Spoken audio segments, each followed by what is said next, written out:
You're welcome to another interesting edition of the Economy and Politics Show, where we discuss key socioeconomic developments as it affects households. Today, we'll be looking at unlocking economic opportunities in Nigeria through fintech. And my guest from the sidelines of the just concluded 2022 Nigeria Fintech Week is Dr. Babatunde Obrimah, Chief Operating Officer, Fintech Association of Nigeria. Before we begin the conversation, let us give you a wrap of some of the key stories from last week. The federal government announced that the estimated performance of Nigeria's domestic gas supply obligation rose by 14.14% to 64.8% in 2021. Last week, the federal government announced that it owes contractors about 11.16 trillion naira for the construction of various highways across the country and certificates of completion. The Minister of Works and Housing, Babatunde ICN, made this disclosure while defending the proposed budget of his ministry in the 2023 appropriation bill. He said his ministry has currently awarded 1,642 highway contracts for 1,632 projects at a total sum of 10.295 trillion naira.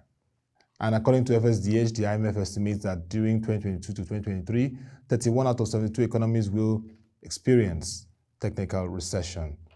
And those were some of the key stories from last week. If you're joining us, it is the Economy and Politics Show, and the conversation is on unlocking economic opportunities in Nigeria through fintech.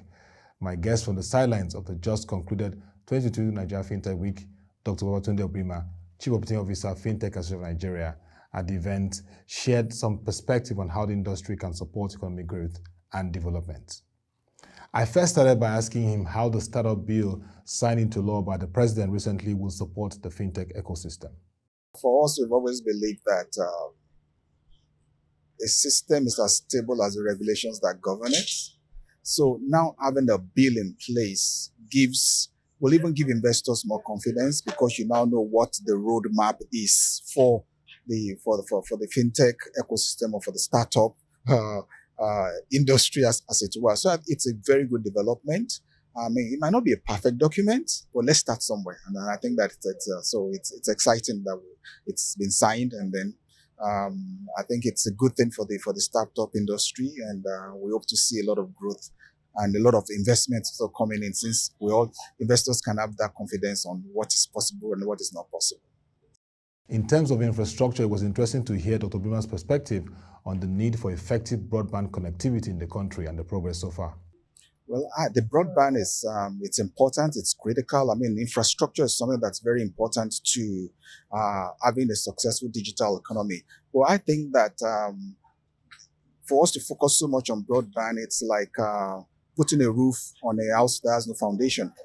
For the digital economy to be successful, knowledge is critical. So how do we start to build knowledge, changing the educational system to have that knowledge right from primary school to secondary school to university? I think that's what's going to sustain the digital economy rather than just broadband. Broadband is fantastic. So I think that, you can say what Kenya has done. Coding is now compulsory in primary and secondary schools. We need to change the narratives if we're really serious about a digital economy. To be globally competitive, Nigeria needs digital skills. How is the fintech industry working with government to achieve this? We have what you call the DigiQuip series, which has DigiSkills, which are DigiStuds, which means digital students. That we focused on undergraduates in universities. And today we've trained about 400 students, on web design, graphic design, Python, data analytics. We also have what we call DigiCorps, which we hope to start with in partnership with NYSC and other training institutes, because those are the ones that are ready for work. For the DigiStuds is to create an appetite for innovation and creativity. And we have DigiSkills, which is meant for people who are already working, they want to do certifications and what have you. We've not really partnered with government on this, but we believe that what the partnership is, that government should set up the policy for it to work and let private sector drive it, let associations such as ours drive it. I think that's the way it's going to be more efficient, more effective. Look, let's face it, nothing that government has done always has its own lacuna and issues. So let the private sector do what they know what to do, but creating an enabling environment, support with some funding or grants, and I think that's the way it's going to work. With the remarkable strides of the Nigeria fintech industry attracting over $700 million investments by second quarter 2022, what must be done to sustain this momentum? I think that what attracts investment is the fact that people are solving problems. And I think that's critical. So for us to attract more investment, we must be looking at solutions that are addressing critical problems. I also think that what are a lot of challenges with our educational system, our health system, the agricultural system, we can't feed ourselves. So I think that what's going to unlock more investments are those verticals. I mean, insurance, we're less than 3% penetration. So I think that those verticals are area where a lot of solutions need to come out that will attract more investment into the space. There's no doubt that one of the other things that will lock which we've spoken about is governance. I mean, it's not about co-founder and CEO, but about the fact that having good structures that will attract investors. People want to be sure that their money is safe. So I think that will also unlock more investment. Like investors have to see structures, governance being put in place with our fintechs and other vertical startups. So I think that's what will unlock solutions, governance, and having the right market. And I think that we have the market because with 200 million people, you just can't go wrong. He also gave updates on the opportunities for leveraging the sandboxes for fintechs by key financial and capital market regulators. The sandbox concept is a fantastic concept.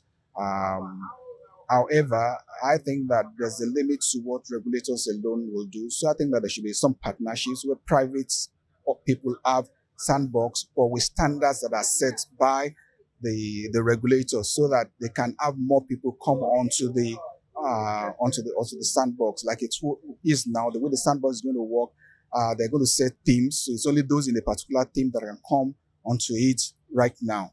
But I think that it should be up and running. It should be smart sandbox. So if I have a solution, I can come onto it. So that's where the private sector can help, so that you can have people being onboarded from the private sector, people coming onto the CBN sandbox, SEC sandbox, and we can grow the economy faster. We can grow the system much, much faster. But it's fantastic. We need to have the sandbox. It helps to reduce a lot of the frictions that people have with licensing. I also asked him how the fintech industry is positioned to support sustainable development with issues like climate change happening across the country. Climate change challenges are things that we're going to have to live with. And that's why the theme is navigating the next normal. It came from the fact that if a COVID came up again, are you going to be able to sustain yourself? Are you going to have a sustainable impact? So as all organizations, fintechs need to start looking at those issues. What are the risks that can mitigate my business? Because if there's a climate issue, it will affect even the broadband we're talking about, affect service delivery in certain areas. So how sustainable am I? So it's something that everybody needs to those risks. How do we mitigate those risks? It's critical. It's important. So risk management is obviously an area that fintechs need to look at. It's not just about we want to build solutions, we want to grow fast. What about those risks? How do you manage those risks when they occur? So it's important. Finally, he highlighted the opportunities for fintech to support the socio-economic activities in the country through digital technology. What we are trying to encourage a lot these days is look at the verticals. Look, we say that 60% of the workforce are in agriculture.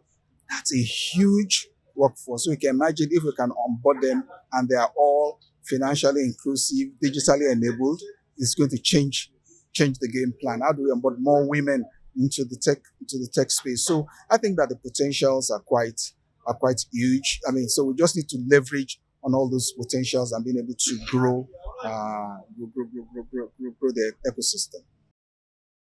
And that was a very interesting conversation on what fintech can do to boost Nigeria's economic growth. Nigeria is witnessing its worst flooding in a decade as over 600 people have lost their lives this year due to the environmental disaster. States like Kogi, Anambra, Nasarawa, Delta, Niger, Taraba, and Bayelsa are among the worst hit by the floods. This has posed significant concerns around socioeconomic activities and the likely impact this will have. I'm calling for a coalition against flooding disasters in Nigeria, CAFOIN, where the government, private sector, and faith-based organizations can come together and mobilize at least 30 billion naira to provide relief to victims of the flood across the country. And that will be all for this edition of the Economy and Politics Show. You can follow our social media platforms to get updates on the developments in the socio-economic space and visit our website www.project.co to read our latest news, stories, articles, reports, and watch our video. Our crude oil theft report is still available for grabs. The Minister of State Petroleum, Mr. Timi Silva, reported that Nigeria is losing 700,000 barrels per day to this menace. Just follow the instructions on inquiries for it displayed on the screen or log on to www.project.co for further updates. Till we come your way again, thank you for watching and have a lovely day.